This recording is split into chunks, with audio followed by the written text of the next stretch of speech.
Hola, bienvenidas a este nuevo rincón del internet de mi universo de la belleza integral, que es este nuevo espacio. Se llama Professional Hot Girl Club, un espacio de mujer a mujer para abrazar la curiosidad, enamorarnos de la sabiduría, de querer entender y aprender del mundo y tomar el papel de estudiante en la vida, porque la intelectualidad y la educación es sexy, empoderante, liberador, transformador. Y también es un espacio donde vamos a hablar de consejos de mujer a mujer, yo como una hermana mayor, de cosas que he aprendido a través de la vida y he navegado, y también un espacio donde me voy a abrir un poquito a mi vida personal. Esta foto que voy a poner es un meme que la tengo guardada en favoritos desde hace varios años. Para las que me están escuchando, el meme es Yoshi sentado con su sombrero de norteño y su cerveza, como cuando te estás tomando una caguama en la calle o una cerveza con tus amigos, tipo en una peda, y dice: nunca está de más sentarte a debatir contigo mismo tus creencias más arraigadas. Y es totalmente cierto. Me marcó y es una frase que pienso muy seguido en ella, y ha sido gran parte de por qué estoy aquí en este espacio. Pero si eres nueva por aquí, en todo este rincón del internet de mi universo de la belleza integral, bienvenida, soy Isabel, y bueno, tengo una licenciatura en biociencias y la ciencia fue mi primer amor, pero creo que mi segundo amor, y algo que estoy estudiando de manera no formal ni académica, sino de ocio y por amor y curiosidad y pasión, es la filosofía. Y tiene todo el sentido del mundo, porque la ciencia nace de la filosofía. De hecho, la palabra filosofía viene del griego philos, amor, y sofía, sabiduría, o sea, amor a la sabiduría. Si lo quieres extender, yo diría que es amor a la curiosidad, al cuestionamiento, a querer entender el mundo. Como decía Platón, el asombro ante el mundo es lo que nos mueve a pensar, y como bien dijo Marco Aurelio, la razón es lo más divino que tenemos, usarla bien es vivir bien, el néctar del conocimiento está en no dejar de buscarlo. Eso es el punto de este espacio y eso es lo que yo quiero contagiarles a ustedes. Para las que no están familiarizadas con mi universo de belleza integral, básicamente yo empecé a hacer redes sociales con la misión de ayudar a mujeres a querer ser su mejor versión, pero no sabía cómo aterrizar esa corazonada sin que me fuera muy cliché o que me fuera muy superficial en solamente enfocarme en lo físico. Entonces, después de 3 años justamente leyendo mi diario y mis entradas de cuando empecé redes sociales, me dio la epifanía de que para mí ser tu mejor versión se puede plasmar en 6 pilares, que es la belleza integral, que rápidamente, para las que me están escuchando, el pilar número 6, que es cuidarte la piel y el cabello basado en ciencia, fue por lo que me di a conocer, pero me sentía muy encasillada. Yo sabía que había algo más que solamente aprender a cuidarte la piel y el cabello. Entonces, este nuevo espacio vamos a practicar el pilar 2, 3 y 5, que el pilar 2 es lectura y aprender, que es todo esto que vamos a hablar de filosofía, el conocimiento,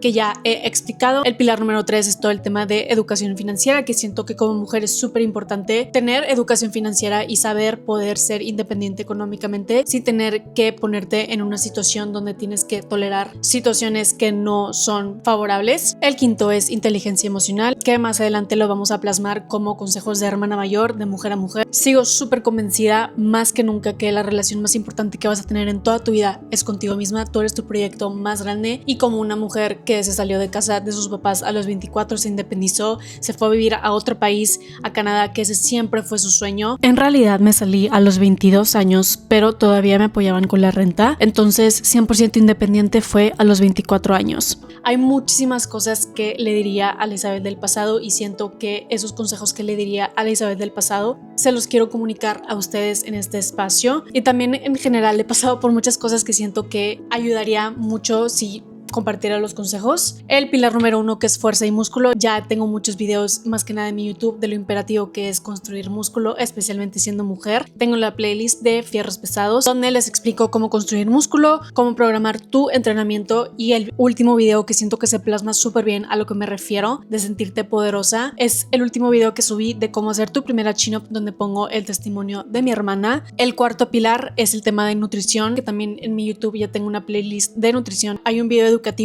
y también tengo el video de como las recetas que hago súper seguido para comer súper saludable, rico, fácil, y también pues eventualmente voy a estar compartiendo lo que como, lo que consumo y así. Ahora, antes de empezar, como ya lo mencioné, yo no estudié filosofía formalmente, estoy documentando mi proceso, compartiendo lo que voy aprendiendo de manera autodidacta y este espacio es totalmente experimental. Si ustedes estudiaron filosofía con más rigor académico y quieren aportar, las invito a hacerlo en los comentarios, pero desde un lugar de querer sumar. El aprendizaje no es divertido si siempre está alguien regañando para ellos mismos sentirse superiores de que ustedes no saben nada, yo lo sé todo. Entonces este espacio es más personal, más libre.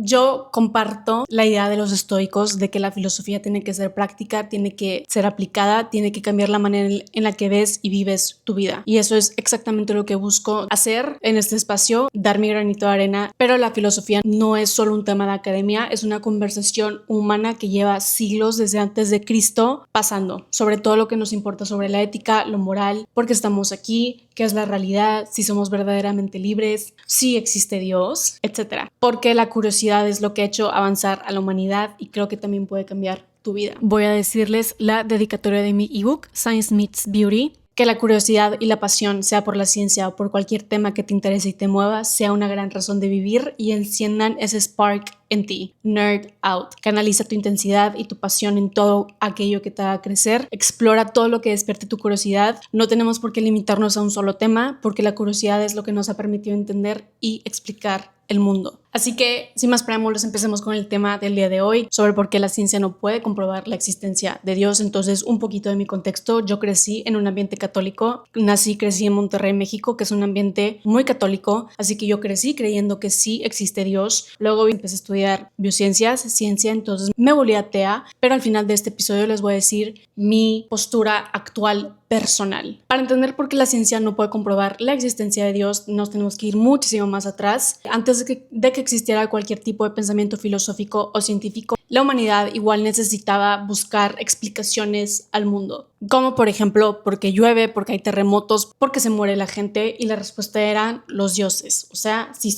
Zeus estaba enojado, por eso tronaba, Poseidón movía el mar, los mayas y los aztecas también tenían sus dioses, sus sacrificios y como sus rituales y sus explicaciones del mundo, que más adelante voy a volver a tocar este tema con ayuda de un libro que estoy leyendo actualmente que me está gustando, de esta necesidad psicológica humana de querer darle explicación al mundo. Entonces quédense con esto. Los mitos no eran solamente cuentos bonitos, eran la ciencia de su época, era la forma en que la gente se organizaba y explicaba la realidad. Hasta que llegaron los presocráticos, donde, by the way, en este episodio me voy a enfocar en la historia de lo que ocurrió en lo que hoy se conoce como Grecia y luego se extendió por toda Europa, pero quiero que sepan que al mismo tiempo no era lo único que estaba pasando en el mundo, también estaba Asia con Confucio y el budismo y también pues estaba en América las civilizaciones como los mayas y los aztecas. Corrección, en realidad estaban los olmecas en lo que hoy se conoce como México al mismo tiempo de Sócrates, los aztecas vinieron después, ya habían mayas, pero florecieron como civilización mucho después. Regresamos a lo que hoy se conoce como Grecia, en la época de los presocráticos, que son un grupo de filósofos griegos que vivieron antes de Sócrates en el siglo 6 y 5 antes de Cristo. Hicieron algo súper radical para su época, que fue empezar a buscar explicaciones racionales para el mundo, sin tener que recurrir a los mitos ni a los dioses. De hecho, Demócrito, que es uno de los presocráticos, propuso en el siglo 5 antes de Cristo que toda la materia estaba compuesta de partículas diminutas e indivisibles, que las llamó átomos, del griego átomos, que significa lo que no se puede cortar, sin microscopios ni nada, puro razonamiento y pensamiento crítico y curiosidad de querer entender el mundo. Entonces,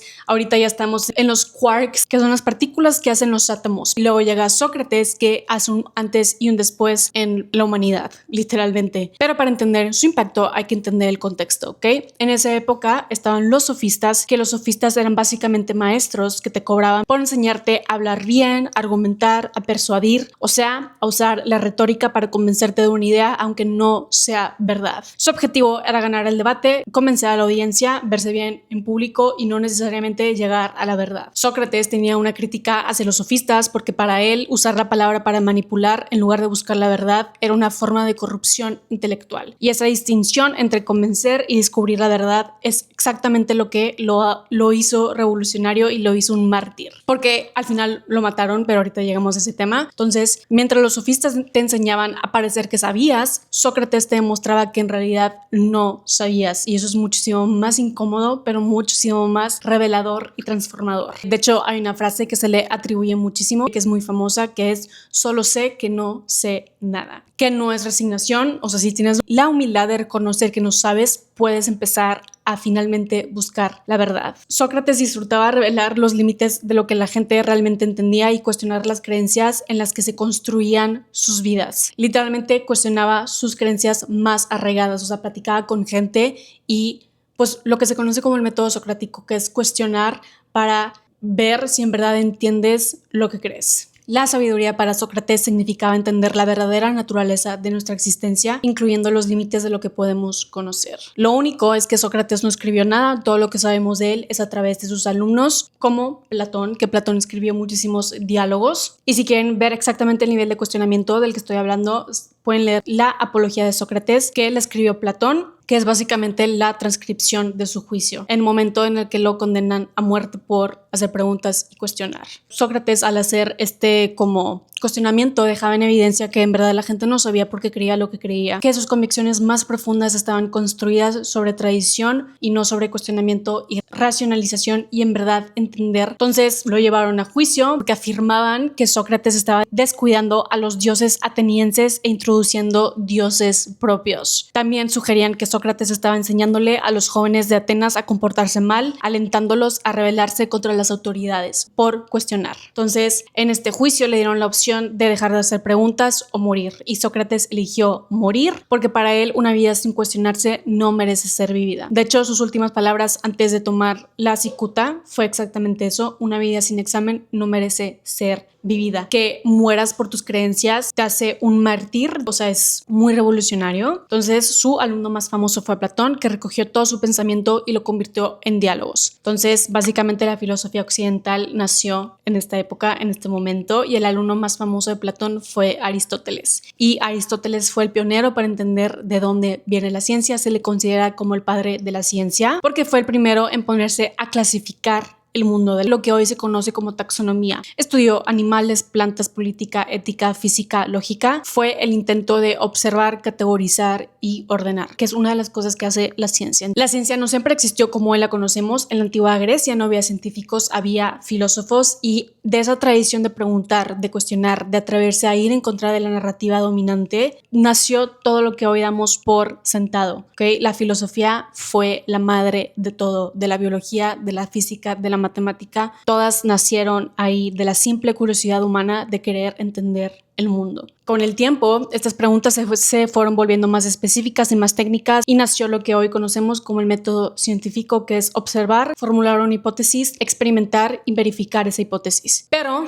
aquí está lo clave. El método científico fue diseñado para estudiar cosas que podemos observar y medir en el mundo material, en el mundo físico, ¿ok? Cosas empíricas, que empíricas viene del griego empeiria, que significa experiencia. La ciencia estudia lo que podemos experimentar con los sentidos o con los instrumentos que los extiendan. La ciencia estudia fenómenos materiales, o sea, cosas que existen en el espacio y en el tiempo, que tienen masa, que podemos medir. La ciencia no puede medir qué es el amor, qué es la justicia, qué es la felicidad, etcétera, porque no lo puedes meter en un laboratorio. O sea, ¿cómo experimentas ese tipo de preguntas, no? Y eso no significa que el amor o la justicia o la felicidad no existan, significa que están fuera del alcance de la ciencia. Estos son conceptos abstractos y esto es el campo de la metafísica, pero no nos vamos a meter en el campo de la metafísica en este episodio. No puedes comprobar la existencia de Dios porque no es algo material observable que puedes cuantificar y volver a repetir el experimento.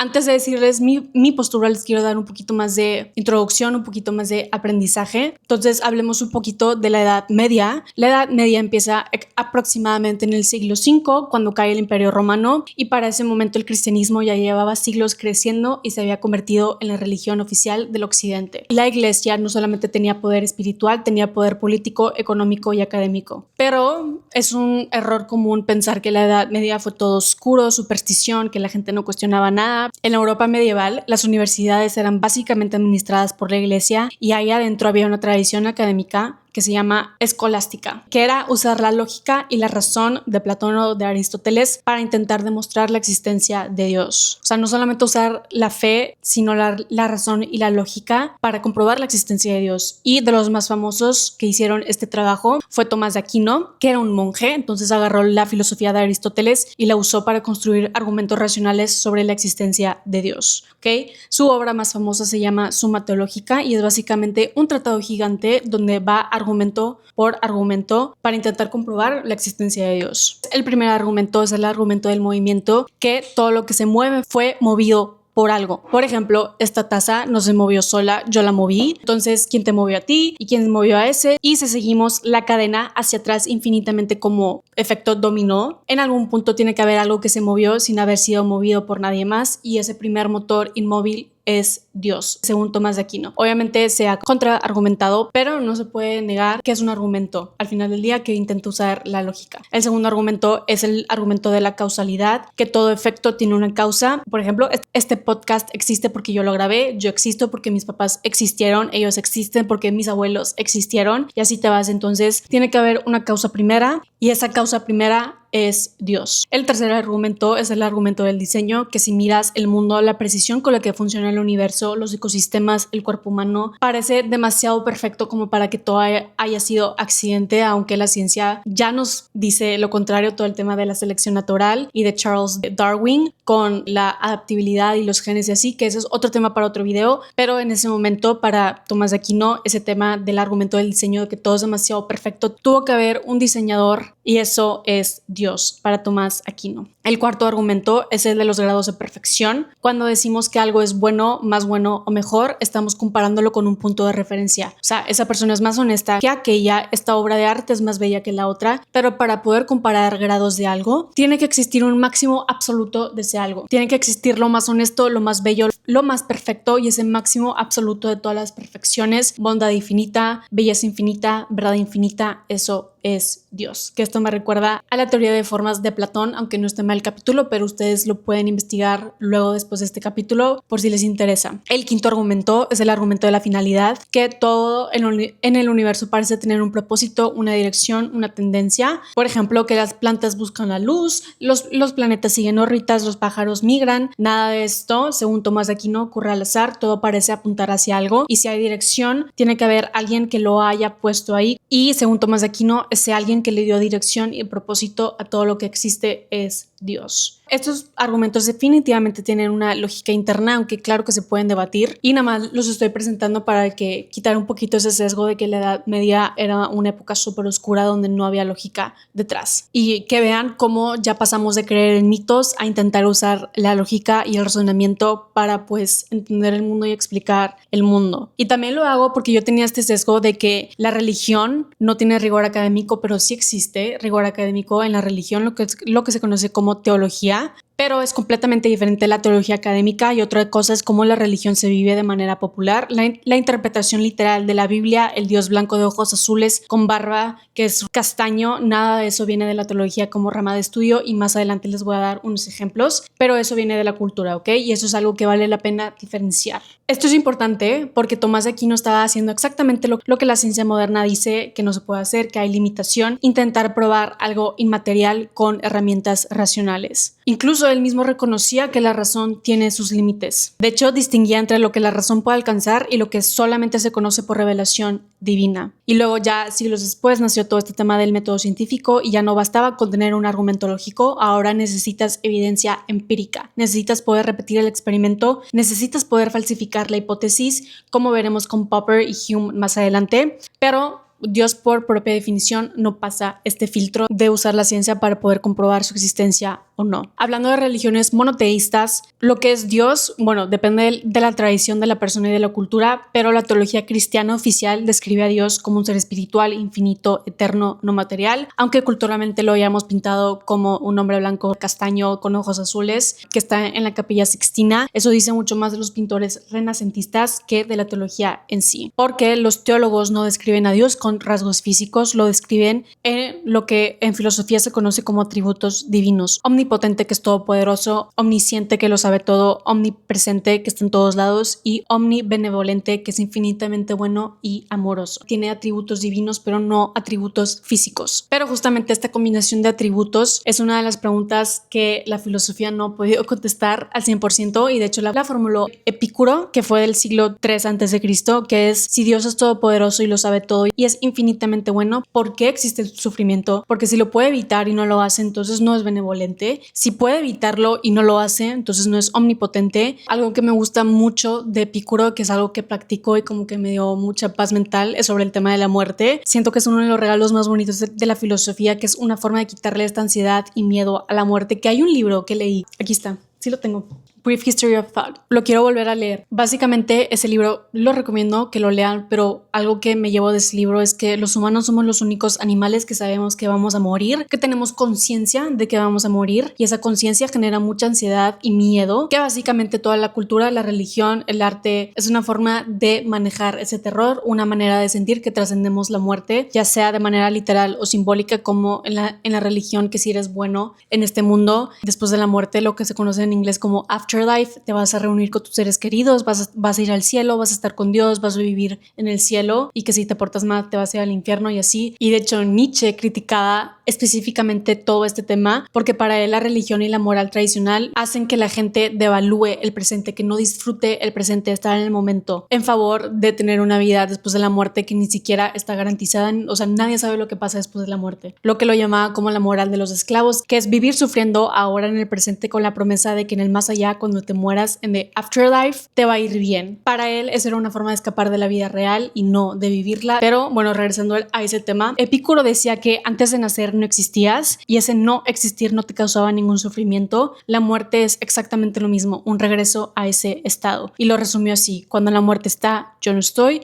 cuando yo estoy, la muerte no está. Por lo tanto, la muerte no es nada para mí. No vas a experimentar tu propia muerte, porque en el momento en que llegue ya no habrá un tú para experimentarla. Otros argumentos que quiero compartir que vienen de este libro, Changing the Subject, Philosophy de Sócrates a Adorno, por Raymond Gus. No sé si lo estoy diciendo bien, pero es un filósofo de Cambridge, y tiene un capítulo de Lucrecio, que Lucrecio fue un poeta y filósofo romano que se considera como naturalista, que intenta darle explicación a las cosas sin basarse en los dioses. Entonces, en este capítulo, el autor analiza los orígenes psicológicos de la creencia en los dioses. Él identifica 3 orígenes. El primero es el miedo, especialmente el miedo a lo desconocido. Su ejemplo es todo el tema de los truenos y relámpagos. Ahorita ya podemos explicar por qué pasa ese fenómeno, pero en aquel entonces no se podía explicar por qué pasaban ese tipo de fenómenos. Entonces, cuando algo nos aterroriza y no lo entendemos, la respuesta humana natural es atribuírselo a algún dios que hay que calmar y aplacar. Aunque no resuelve el problema, sí calma mucho el miedo, que tiene también mucho que ver con lo que mencioné del otro libro, A Brief History of Thought, sobre todo el tema de esta ansiedad hacia la muerte. Entonces tenemos que significarlo como que una forma de sentir que tenemos control sobre la situación, sobre todo el tema de la incertidumbre que es pues el universo y vivir en este mundo. El segundo origen es la curiosidad especulativa. Por un lado, los humanos simplemente nos encanta imaginar, inventar, exagerar, escuchar buenos cuentos, que el storytelling es una necesidad humana. Anteriormente se podía ver mucho a través de la tradición oral, que era cuando, por ejemplo, en las noches la gente se sentaba en el fuego y empezaban a contar historias, y ahí era cuando las personas de la tercera edad tenían un papel muy importante, que era pasar conocimiento, pasar historias a través de la tradición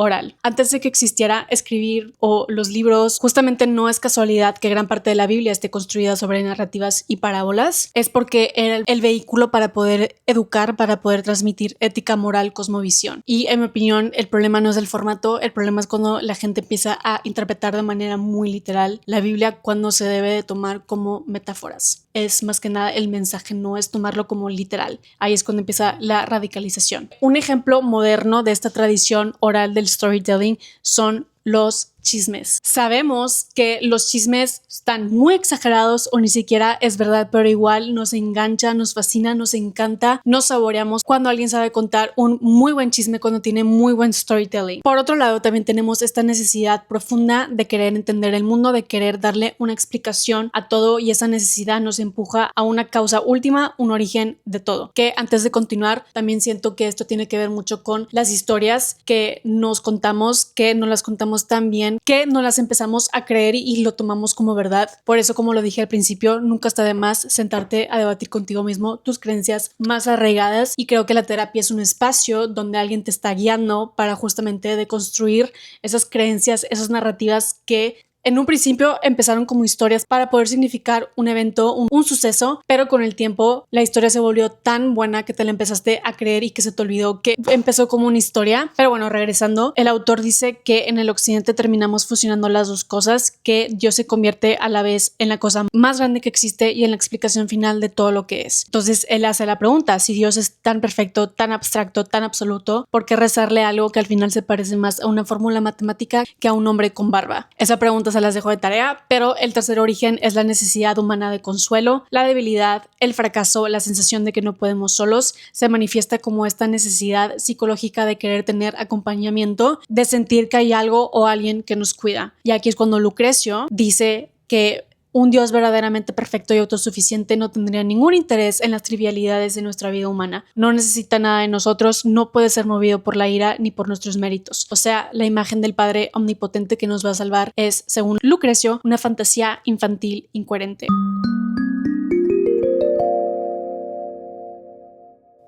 Entonces, bueno, regresando al punto de la existencia de Dios, eso es el tema. Si Dios no es material, si no tiene masa, no ocupa espacio, no puede ser medido, entonces por definición está fuera del dominio de la ciencia. Hay dos filósofos que nos ayudan a entender con más precisión el límite de la ciencia. El primero es David Hume, que fue un filósofo del siglo XVIII, y él fue el primero en verbalizar lo que se conoce como el problema de la inducción, que es que no puedes tener la certeza absoluta de nada basándote solamente en la experiencia pasada. O sea, por ejemplo, el sol ha salido todos los días desde que tú estás vivo, desde que tus papás están vivos, desde que tus abuelos están vivos, pero eso no te garantiza con certeza absoluta de que el día de mañana el sol va a volver a salir. Lo asumes, lo esperas con muy alta probabilidad, pero la certeza total no existe. Y obviamente eso causó conflicto en el campo de la ciencia, porque la ciencia lo que busca es la verdad, la certeza absoluta, pero pues ese es el problema de la inducción. Entonces, todo lo que sabemos está basado en observaciones repetidas, y las observaciones repetidas no son prueba definitiva de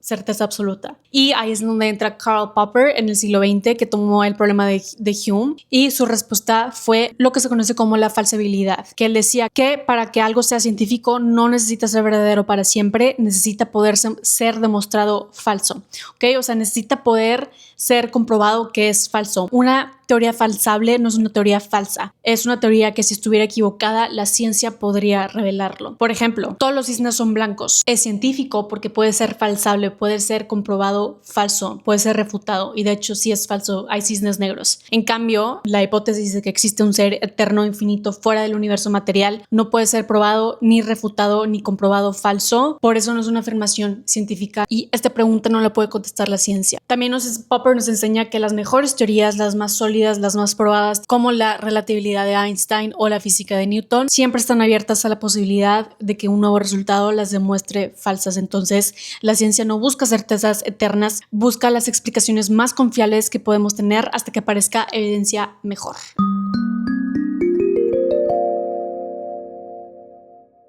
Para cerrar lo que yo creo, mi respuesta a esta pregunta, si la ciencia no puede contestar a esta pregunta, les voy a decir los filósofos que me ayudaron mucho a verbalizar y poder yo contestar esta pregunta en lo que yo creo. Los filósofos que me ayudaron fue Maimónides y Spinoza. Maimónides nació en 1135 en Córdoba, España, en una familia judía. Fue educado en filosofía judía y en pensamiento aristotélico al mismo tiempo. Era una época donde tuvieron que huir, fueron al exilio. De hecho, terminó siendo médico, pues rabínico, y uno de los filósofos más importantes de la Edad Media. Fue un hombre que creció en la intersección del pensamiento judío, islámico y aristotélico, y eso se nota en su filosofía. Entonces, él decía que el peor error que podemos cometer es pensar en Dios como si fuera un ser humano, darle atributos, darle forma, definirlo, porque si Dios existe no puede ser definido. En el momento en que dices Dios es bueno o Dios es todopoderoso, estás usando categorías humanas para describir algo que las transciende completamente. Algo infinito no puede caber en una categoría finita. Su conclusión: Dios no tiene atributos, no porque sea vacío, sino porque es indefinible. Y cuando la mente humana intenta contemplar la esencia de Dios, dice Maimónides, su capacidad de comprensión simplemente se convierte en incapacidad. No es que Dios no exista, es que si existe está completamente fuera de nuestro alcance de intentar comprender tan siquiera lo que es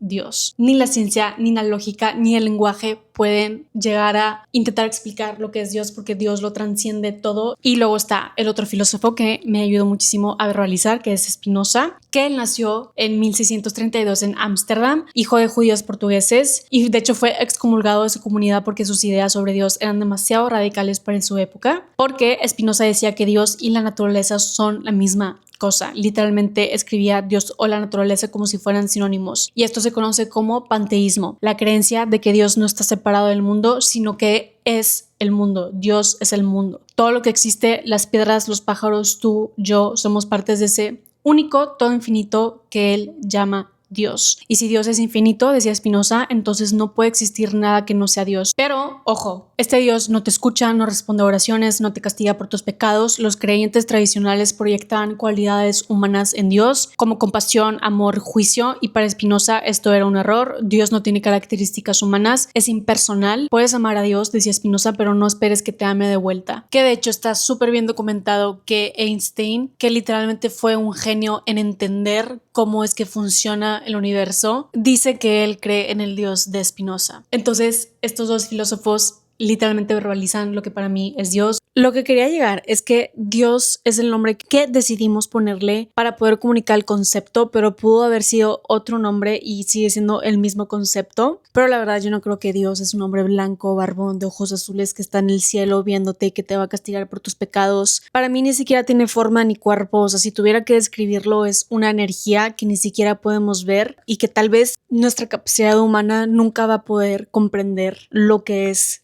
Dios porque lo transciende todo. Y yo sí estoy de acuerdo con Spinoza que Dios es la naturaleza. Para mí Dios fue el Big Bang y aún no sabemos qué es lo que había antes de esa como expansión del Big Bang. Pero pues sí, o sea, para mí Dios es el universo y todo lo que ha pasado, y nosotros hemos intentado comprender qué es lo que ha pasado en el mundo, y hay muchas cosas, hay muchas preguntas que la ciencia todavía no ha encontrado la respuesta, porque pues el universo no tiene la obligación de hacernos sentido, solamente es un reto poder comprender, y honestamente yo lo separo totalmente de la iglesia como institución, porque para mí ya la institución y la iglesia ya está influenciado por nosotros los humanos, y entonces yo lo separo totalmente y ya siento que eso es otro tema. También quiero agregar que pues antes yo me consideraba atea, pero cambié de opinión. Creo que el ser ateo es rechazar la posibilidad de que exista algo, y creo que no hay suficiente evidencia para estar tan seguro de que no existe nada, porque no lo sabemos todo. Hay muchas cosas que todavía no sabemos y que probablemente nunca vamos a saber. Inclusive hay cosas que no sabemos, y tal vez es una pregunta a la cual nunca tengamos una respuesta certera. De hecho, había un científico llamado Blaise Pascal, que, un poquito de contexto, a él le debemos el concepto de la presión atmosférica, las probabilidades y la primera calculadora mecánica, pero él decía que nunca vamos a saber con certeza si Dios existe, pero si tuvieras que apostar, apuesta que sí, porque si existe y apostaste que sí, ganaste todo. Si no existe y apostaste que sí, no perdiste nada, pero si sí existe y apostaste que no, ahí sí perdiste. Como alguien que su primer amor es la ciencia, para mí la ciencia es una herramienta hermosísima, poderosa, que nos ha dado vacunas, tecnología, la capacidad de entender el mundo, el cosmos, pero tiene una limitación, que es solamente se puede usar en el mundo material, y toda la pregunta sobre Dios, amor, justicia, felicidad es el campo de la metafísica, que literalmente significa más allá de lo físico, y por eso la rama de la filosofía es tan bonita, porque siento que complementa súper bien el mundo material, la ciencia, con el mundo no material, y es súper liberador entender esto. Es más un tema de tú haz la introspección, haz el pensamiento crítico, lee muchos filósofos para tú llegar a tu propia conclusión. Entonces, por eso creo que vale muchísimo la pena hacer el trabajo de cuestionarnos nuestras creencias más arraigadas. No hay nada más poderoso que una mujer que elige sus creencias de manera consciente. Espero que les haya gustado muchísimo este episodio. Me dices si tienen alguna duda.